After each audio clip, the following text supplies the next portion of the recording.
Hello and welcome back to the channel. As always, I'm your host Morgan. Now, if you watched my most recent video this past Sunday, you will have noticed that I am a bit riled up about certain things. And one of those things is what's going on with gray wolf conservation in the United States and certain legislation that is going into action that is frankly a slap in the face to anyone in the world of conservation and anyone who has put any effort into this project in the past or in the future, in the present. So let's get into this and let's talk about wolf conservation in the United States. This is probably going to be a bit of a longer one, so if you need to, please go grab your latte and hug your tree and we'll get into this. So what exactly just happened? Well, first of all, let's go ahead and be very clear that we're talking about the lower 48 United States, so the contiguous United States. We are excluding Hawaii and Alaska because this particular thing that we're talking about, not relevant to them.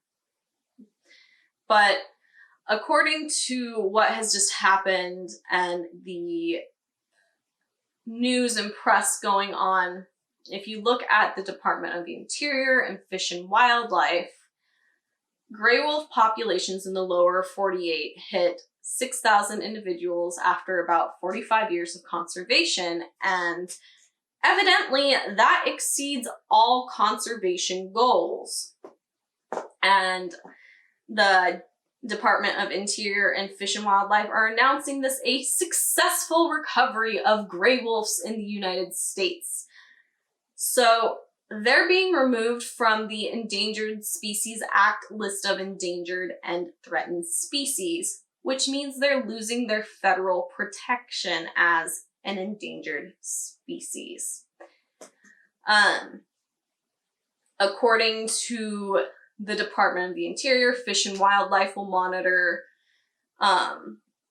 wolf conservation over the next 5 years as tribal and state wildlife management agencies take over. And this decision is supposedly based on the most recent studies in science. Let's talk about this point for just a moment, because we're really going to get in the meat of this a little bit later in the video, but this is a point that I want to address now. The issue I have with them saying this is based on the most recent studies in science is that when you look at these government websites that I have linked down below, there are no reputable sources listed on any of those sites. Now, Fish and Wildlife does have peer review plans and peer review research, but when I was looking through them, they're not from journals. They're not from scientific journals. They're not written by ecologists. They just have the word peer review in their title, and putting peer review in the title doesn't make it reputable science. I think that if they want to claim this is from the most recent ecological studies and based on the best science, perhaps they should link actual science for us to look at. But I digress. So another thing that all these announcements are doing is, specifically the Department of Interior is saying that the Trump administration is giving wolves protection. But that's exactly the opposite of what's going on. They're saying that they're giving back protection to gray wolves, and that genuinely confuses me a little bit because you're literally removing the protection. And this is intentionally misleading. That's the only way to put that, is it's intentionally misleading to try to shut up the liberal latte drinking, tree hugging snowflakes like myself.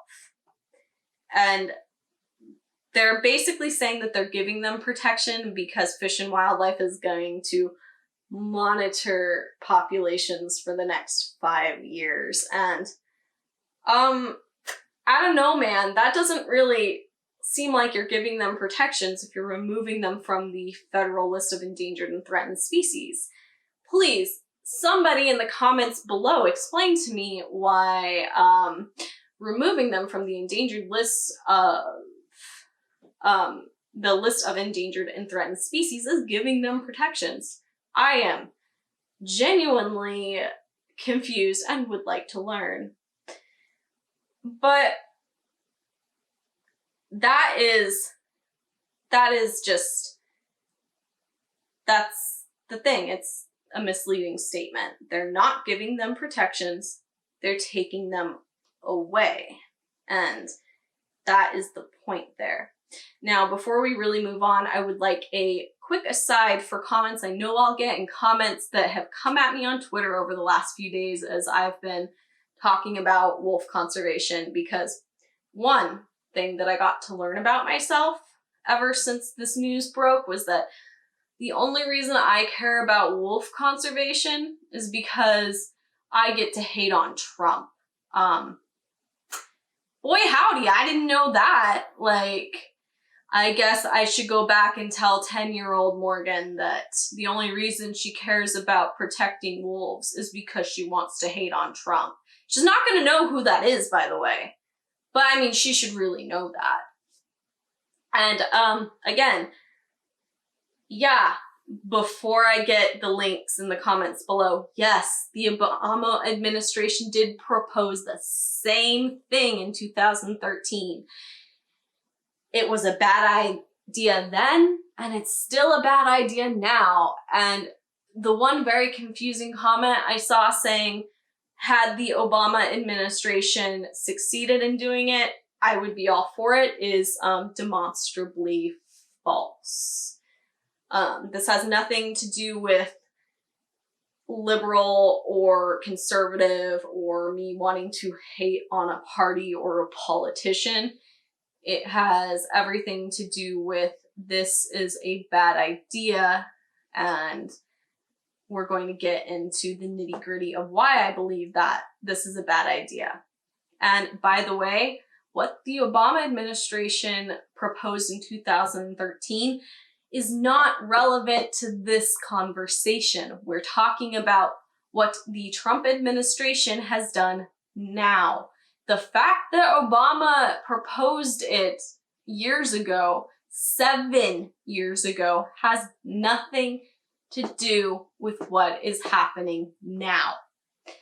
So no, I don't only care about this because I want to hate on Trump, and that is an asinine argument to make.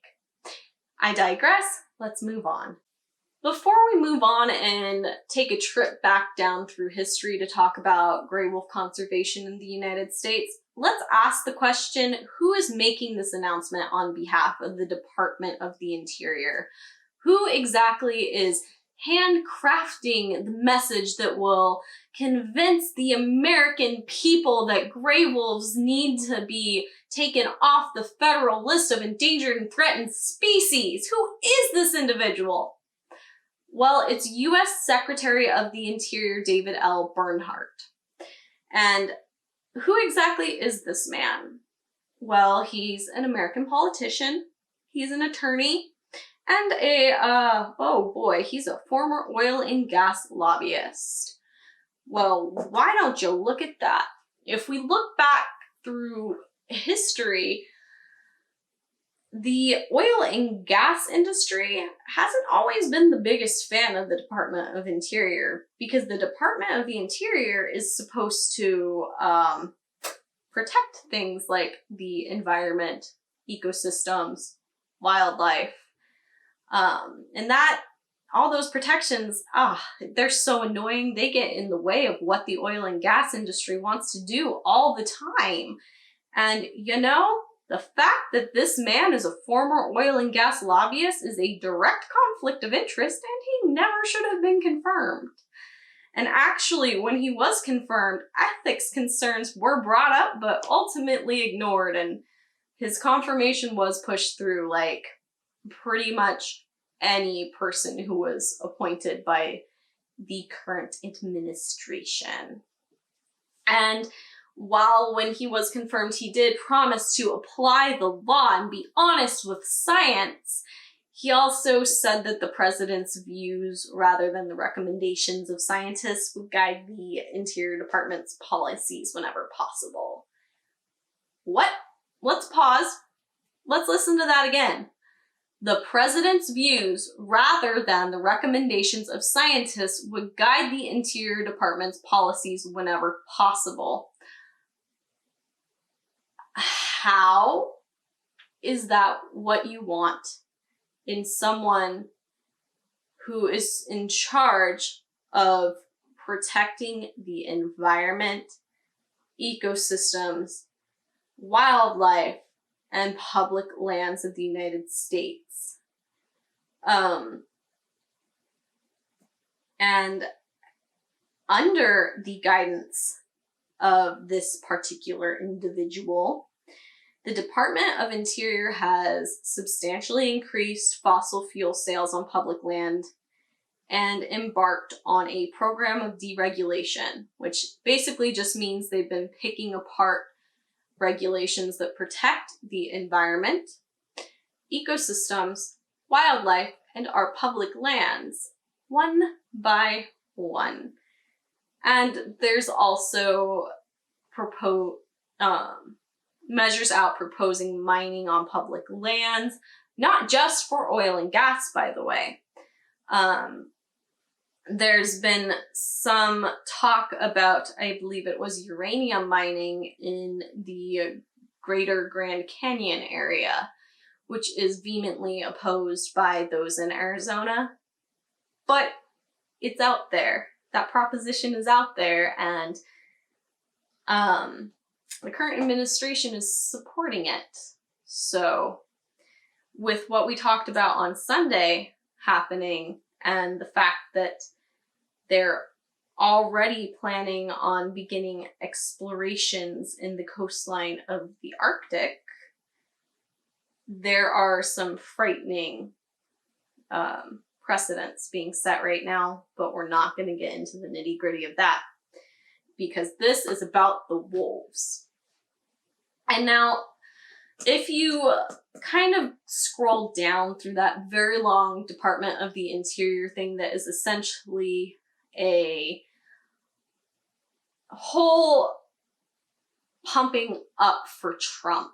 And I really wish I had another way of really describing that, but I don't, because it sounds much more partisan than I'm told it is. There's a whole section that's the who's in favor section, or words from others section. You know how sometimes when you go to Barnes & Noble, like, remember when we went to bookstores and you look at the back cover of a book, and instead of the little synopsis of what the book is, it's just a bunch of quotes saying what's so great about it from different writers and different literary magazines and things? That's what the who's in favor thing is. And instead of who's in favor of any of the points being made in this announcement, it's mostly thanks to President Trump, blah, blah, blah, blah, blah. That's how they read. And I'm not saying this to hate on Trump. I'm saying this because that's how these little quotes are written. But I have a list here of the senators and representatives and governors that are the ones listed at the beginning of this section. I did not include a lot of names. They were like the smaller assembly people and like more localized people that were included, and this list is kind of long. I got the big names that matter a little bit more. And we're going to talk about their party affiliations, because I believe that that is actually relevant to our discussion right now, even though internet strangers keep telling me that this is not a partisan thing and this has nothing to do with it. But if you actually look at this and pick it apart, I strongly disagree. So there's the governor of South Dakota, Kristi Noem, governor of Nebraska, Pete Ricketts, U.S. Senator Mike Lee, U.S. Representative Rob Bishop, U.S. Representative Pete Stauber, U.S. Representative Doug LaMalfa, U.S. Representative Ken Calvert, U.S. Representative Dan Newhouse, U.S. Representative Colin Peterson, U.S. Representative Tom Emmer, U.S. Representative Chris Stewart, U.S. Representative Mike Simpson, U.S. Representative Bruce Westerman, U.S. Representative Ken Buck, U.S. Representative Paul Gosar, or Gosar. What do these individuals have in common? All but one of them have that little R next to their names. All but one of them are Republicans, which was something that I suspected, but I did my due diligence and Googled every single one of them to find their party affiliations. The only one that was not a Republican in this list is Colin Peterson. He's from the Minnesota Democratic Farmer Labor Party, and I don't know much about that party. A quick Google search said that they became a thing quite a while ago as an offshoot of the Democratic Party, but that's literally all I know about them. So that is an outlier in the data set here. And generally, we like to throw out outliers. So what we're looking at is a thing that is going to affect our ecosystems, our public lands, our wildlife, and it's basically only supported by Republicans. Perhaps I'm just an idiot, but explain to me how that's not partisan and that this decision has nothing to do with politics. Because we're going to get into it a little bit later in this video, but the reason why wolves need the federal protection is because there are states that are overwhelmingly in favor of getting rid of wolves, and there is still quite a bit of rhetoric saying that wolves are pests. Again, we will discuss that a little bit later. I haven't gone so far as to go into the rabbit hole of specific propaganda against wolves, just because this video is already going to be long enough as it is. But again, the list that I made is the senators, governors, and representatives in favor. I did not go into the city councilmen and the appointed positions that are in favor. The list is actually much longer, and I had to cut it off somewhere because who wants to sit here for 20 minutes listening to me read off names? But I mean, you're already sitting here, and now we get to actually start the fun stuff and talk about wolves and the history of their conservation. Before we can really talk about the history of wolves in the United States, let's do a quick mini species spotlight so we know exactly what species we're talking about. And I would have my asshole German Shepherd co-host up here to help this segment, but he's decided that under the bed is better and he hates me. Okay, maybe he doesn't hate me, but he's an asshole. Everyone tell Chewbacca he's an asshole. But we're talking about these lovely fluffy canids. And what are canids? Canids are basically these carnivorous species. Your dog is a canid if you have a dog, but what we're talking about is the general Canis lupus, the gray wolf. And there are quite a few subspecies of Canis lupus, and we all know how I feel about subspecies. And if you question how I feel about subspecies, go back to one of my Serpent Sunday videos where I talk about bull snakes, and you will hear that subspecies rant. But Canis lupus are these large, wild, social canids that live and hunt in packs. The more northern populations tend to be larger than southern populations. They have a very wide range of coloration that kind of depends on what population you're looking at for what's going to be more dominant. And the colors will go from white to gray to black to brown to cinnamon and pretty much anything in between. And again, that will vary depending on what population you're looking at, with the more northern, more Arctic species with a very dominant white coloration, and southern species tend towards the darker colorations. And they have a very varied diet, and that diet varies with where the hell in the global range they are. So different populations will have slightly different diets as well, depending on what prey species are available.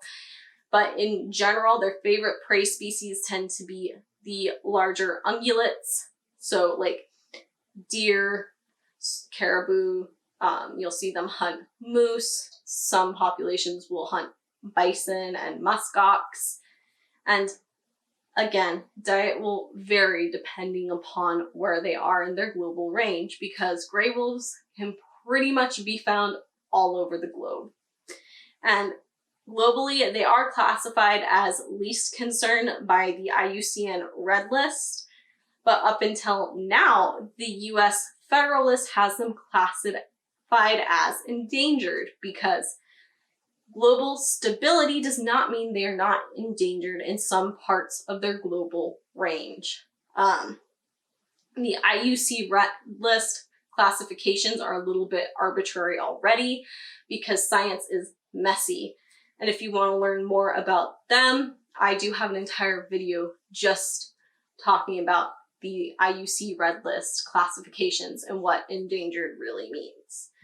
So just because they're least concerned when you're talking about them over the entire globe doesn't mean populations are not endangered. And in the contiguous United States, they very much are an endangered and or threatened species, which means they should remain on the list. But now that we've met the species, we know who Canis lupus is, we know who we're talking about. Let's get into a bit of history and background. Once upon a time, wolves were plentiful throughout the United States, and especially in the Yellowstone area, when explorers first found the majesty that is now known as Yellowstone National Park. There were many packs of wolves. They were common throughout. And you'll notice most of our story today is going to focus on the Yellowstone area, and that's just because once wolves were eradicated, most of the things that have happened and are happening are in the Yellowstone area. So by 1926, wolves were eradicated in the lower 48 states. And this led to an explosion of elk populations. Again, this is primarily from data in the Yellowstone area because that's one of the areas where we just have the most research. This is one of the areas where we've seen the most dramatic and easily observable things, since this is an area that ecologists and scientists have already been very interested in ever since Yellowstone was discovered. And these exploding elk populations led to destruction of young brush and young trees. Willow stands ended up being destroyed because they were under the pressure of not only beavers, but also elk that no longer had the pressure to stay away from the wolves that hunt them, were kind of hanging out in areas and nibbling on the tender young willows, and these willow stands were then stunted. And scientists began to realize there is a big threat of erosion and greater plant die-offs if these elk populations are not gotten under control. And so this was probably one of the most dramatic negative effects that cascaded down was this exploding elk population directly affecting the plant life, and then also the perils of erosion and these other greater environmental impacts happening just because one species disappeared. And so the Endangered Species Act was created. After the Endangered Species Act was created, gray wolves were then added in 1974. The main problem here being that it was awesome that they had protections to reestablish stable populations and be brought back to these ecosystems that sorely miss them, but there were no more wolves in the contiguous United States because they had been eradicated. And how can you establish a population if there's no animals there to breed and grow that population? Well, a plan was then hatched, and with a little help from the national parks up in Canada, the first 8 wolves arrived for reintroduction into the Yellowstone area on January 12, 1995. To put this into a little perspective for you, I was born in November 1994. So gray wolves have been back in the lower 48 United States for less time than I have been alive. Let's let that sink in a little. At the time of recording this video, I am 25 years old. Gray wolves have been back in the lower 48 states for less than 25 years.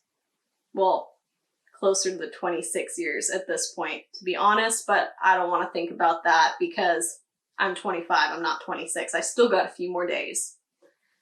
But this reintroduction was a very controversial decision, and it has remained controversial ever since they were brought back. Farmers were afraid for their livestock.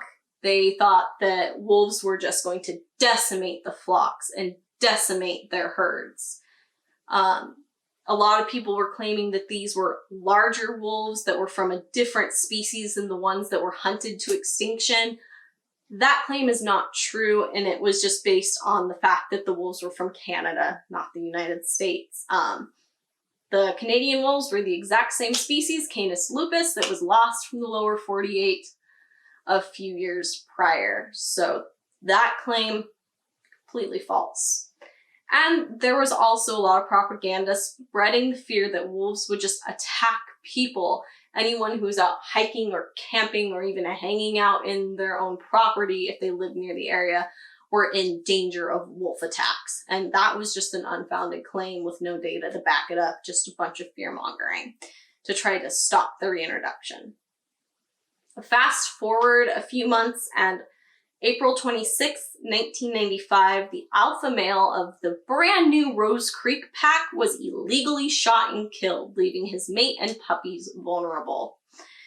The man to blame for this was caught and did receive prison time and fines. And the female and puppies were thankfully rescued and relocated back into the safety of Yellowstone National Park, where their bloodline can be traced into most of the packs in the area today. And then that was the first major someone going out and shooting one of these reintroduced wolves. That was the first major real headline involving wolves and people after their reintroduction, and it was just dude shot a wolf, which is very sad and should not have happened, but his bloodline lives on in Yellowstone. And since reintroduction, elk populations are back under control. There have been dramatic changes seen in the Yellowstone ecosystem, which is a fascinating thing to look at. There are fascinating documentaries out that describe everything that happened. And if you take any biology class that talks about ecosystems, this is an example that they always use when talking about keystone species. Keystone species are a species that in some way maintains the balance in their ecosystem, and without them, something is going to happen to cause that ecosystem to collapse or some major negative impact. Wolves are a keystone species. They keep those elk populations under control. The ecosystems in Yellowstone are healthy again. The willow stands are no longer stunted, and because the elks do move more to avoid wolf predation, young trees, brush, and meadows have rebounded and are regrowing, and Yellowstone and the greater Yellowstone area is healthy again. Let's talk about some of the ongoing arguments against wolves. One of these arguments comes directly from the hunting community. I'd like to make this very clear at the moment. I do understand that there are hunters that understand that wolves are an important part of the ecosystem and do not hold these views that I'm about to talk about. I have friends and loved ones that are hunters. They do not perpetuate this argument, but it is important to talk about because it is there and it is in that community. This argument is that wolves will kill all of the elk and it'll essentially lead to a collapse because of other things, and there won't be any elk for us to hunt. This argument is based on essentially nothing. Wolves have been and remain to be an important part of the healthy ecosystems. Prior to their eradication, elk populations were fine. And after their eradication, elk populations were way too big and became a major problem. And now with the wolves reintroduced, elk populations are where they kind of should be. And if we're going to talk about these predator-prey cycles, in a healthy ecosystem, you will see these oscillations between predator and prey. A natural, healthy ecosystem in things like the wolf-elk dynamic, it's kind of like a sine function, so curves that go up and down. You'll see this trend with occasionally you'll get these booms in population, you'll get a dip, and then boom again, and over and over. When you have these predator and prey models, you'll see that the wolf population does about the same thing the elk population does, but right behind it. So you'll see a boom in elk, right behind it followed by a boom in wolves, and that's a healthy ecosystem. Their populations follow each other like that. So this argument by the hunters is literally based on nothing substantial.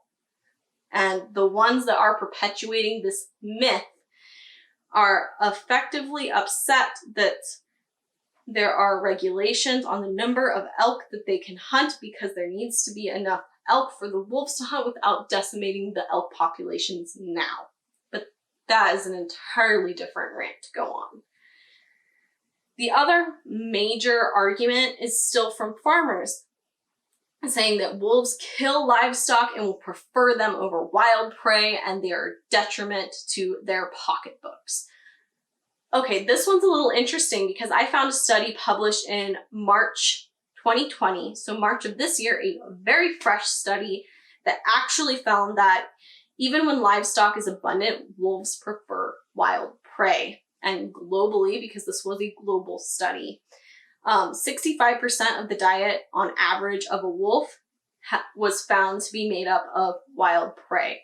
And the North American population showed an even stronger preference for the wild prey. And it was super interesting because this preference was kept even when livestock was more abundant than wild prey. And of course, free grazing livestock were found to be more at risk than livestock in fenced-in pastures, which is a little bit intuitive.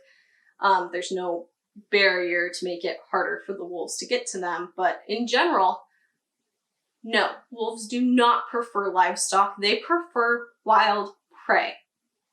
But it's really hard to get into the ranchers and farmers, and it's really hard to change that perception there that has been so ingrained since before wolves were eradicated. And it is kind of like the cheetah thing in South Africa. The farmers saw the cheetahs during the day and blamed them for killing their livestock. And then what they did was they gave them these puppies to be raised up in the sheep, it was specifically sheep in South Africa.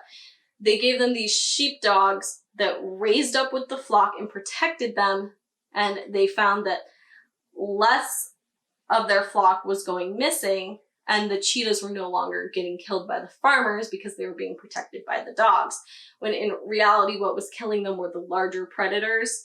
It's just cheetahs are diurnal, so they were associated by the farmers. Now, there are other predators in the wolf's range that also will prey on livestock. And unfortunately for wolves, they're the ones that the farmers can hear. And because of that, they're the ones that are going to get blamed. And there have been some proposals of a similar solution for livestock safety, but the rancher and farmer community in the United States is less open to non-lethal ways of dealing with wolves and livestock than they were in Africa. And that is unfortunate. And there is still some fear in present day that wolves will attack and kill people hiking and camping, but that is much less than it was when wolves were reintroduced. For the most part, people understand now that wolves are shy and would rather avoid people. Now that we've looked at some of the ongoing arguments against wolves, let's back up and take a look at some of the historical numbers and look at population sizes in the past and population sizes now. So in the not too distant past, up to 500,000 wild gray wolves may have roamed in the United States.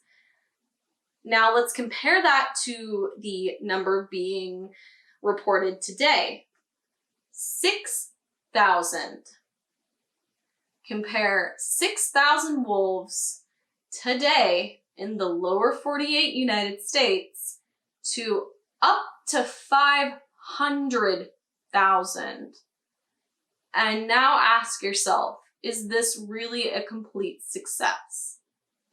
Now, of course, I understand that we can't just say a success when they hit that big number again, but really 6,000 wolves is not a stable population size, especially when we start to look at the map and range of where they have been in the past and where they should and could be spreading to help stabilize those ecosystems where they have been lost from. Now, again, yes, populations are still on the rise, but they are still very vulnerable. Now, this first map that we're looking at is a little bit confusing, but I will show you a couple more simple maps that will show you the same thing in just a moment. The first thing I would like you to take a look at is this light green area, which is the historical gray wolf range. Now, that basically just means this is where they were in the past. And if you'll notice, again, we're focusing primarily on just the United States portion. They were over basically the entire United States. Next, take a look at the darker green area, which is the currently occupied gray wolf range, so where they are now. If you'll notice in the United States area, this is limited to the Yellowstone area, which makes sense because that's where they were reintroduced. A little pocket down in Arizona, and then a few areas specifically up by the Great Lakes regions where it makes sense for them to have moved back down into the United States from established gray wolf populations across the border in Canada. Now, some of the map is a little confusing to read because you'll see these areas with the red lines representing the suitable wolf habitat. That just means where it's kind of indicating that this habitat is usable for wolves to move into in the future, at least as of the time this map was made. And then you'll notice that there is red wolves noted on this map as well. Red wolves are another species of wolf that can be found in North America. We're not really talking about them in this video because they're not in danger of losing their protections. So if we look at the second map, it's a much more simple map but it's showing you just that historical wolf range in the United States. Notice that's essentially what we just looked at, and it's pretty much the whole United States. There is a little bit of discrepancy about where they would have been in California, and to my knowledge, it is generally accepted that they wouldn't have been in the most western desertous parts of Southern California. They would have pretty much been from that central area east. And then compare that to this last map here, which is the current wolf range today. This map is a little bit differently colored. So the blue in this one shows you where some stable populations are. Notice the only blue we're seeing are those areas that are up right against Canada, where they're already stable because Canada has stable gray wolf populations. And then you can see there's these recently recolonized ranges in the orange areas. That's where we're starting to see wolves again, and it's still considered these populations are there, but they're not necessarily stable. And then the little red areas are the parts where they have actually been reintroduced actively. So again, the Yellowstone areas, you'll see the Arizona area, they were reintroduced into that area. But just really take a look at that historic range and where they are now and where they're stable now. And compare that to what is being told to us by the Department of the Interior. Now, let's circle back a little bit to some of my main points. Wolves are not even close to being spread out enough to reestablish populations throughout the contiguous United States, as we can see here. They have a few isolated populations that aren't even necessarily considered stable. And because of this, they still need federal protection. But what about states taking over? Surely states are going to do the right thing. While states with the largest wolf populations are the states that are populated by these rural farming communities that see them as pets and are largely in favor of eradication and extermination or open wolf hunting seasons. There is an active push to allow wolf hunting in the United States, lower 48.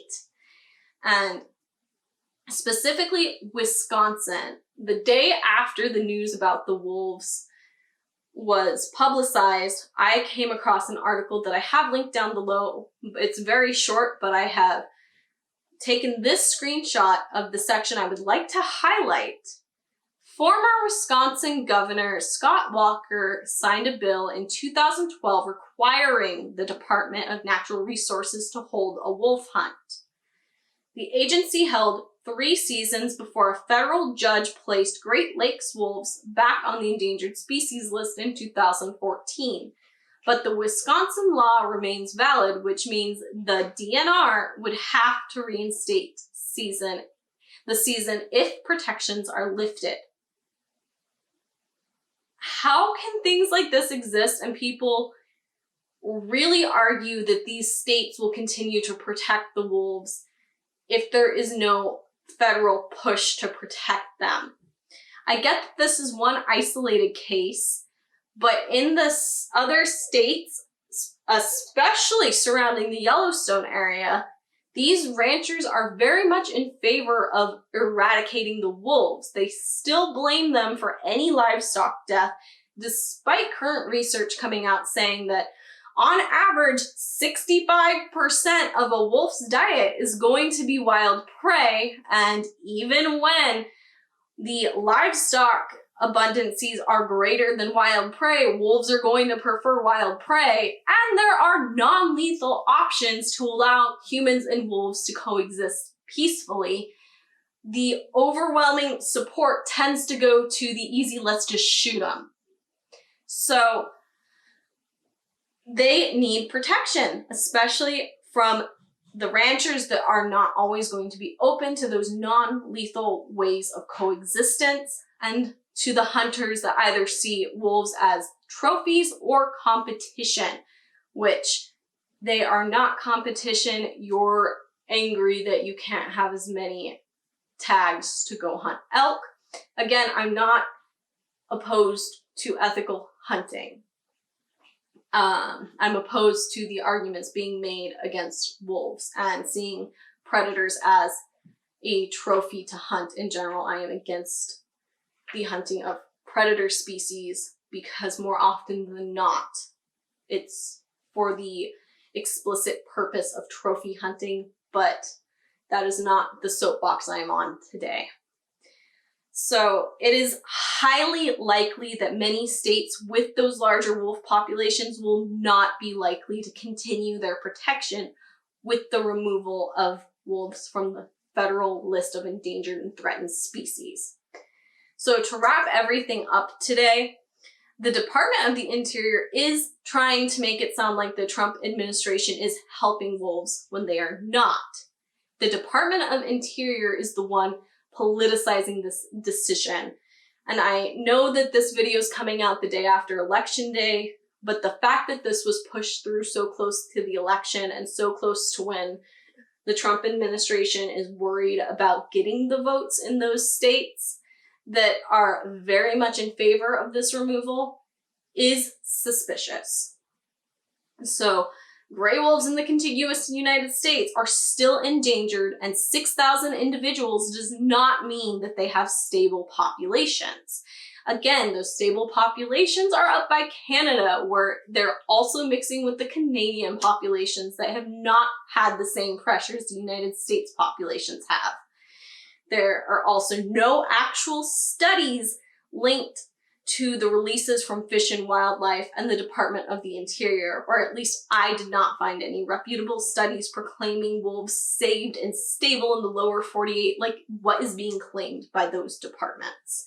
And I find that very suspicious, especially since they're saying that this decision is based on the most recent science and studies, and we have a man in charge of the Department of Interior who has said on record that the views of the president will take precedence over science.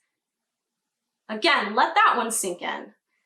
And so, in conclusion, gray wolves absolutely still need federal protection if they have any chance to survive and truly make their reintroduction an overwhelming success for many years to come.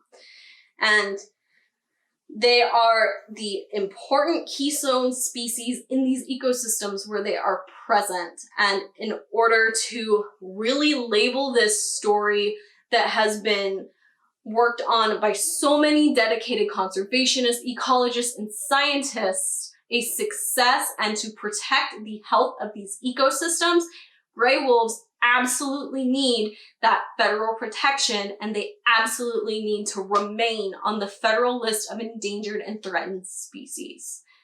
I hope that you all stayed with me till this point, and please do take a moment to share this video around and click through my links if you like. There are a lot of them there. There are a lot of resources I used. I had a lot of feels, and I'm a person that when I have a lot of feels, I do a lot of research. So I will see you all in the next one. Thank you again for watching this video. Don't forget to like, comment, subscribe, and ring that bell if you would like to see more. And if you'd like to follow me on any of my other social medias, the links are down in the description below. Don't forget to check out thereptilegoth.com for all of my articles and blog posts. If you found any value in this video and you would like to help support the channel, please check out my Patreon page. That link is also in the description down below. And a special thanks goes out to my Diamond Dragon patron, Diane B. What you're doing is really helping me fund a dream here. I will see you guys all in the next one.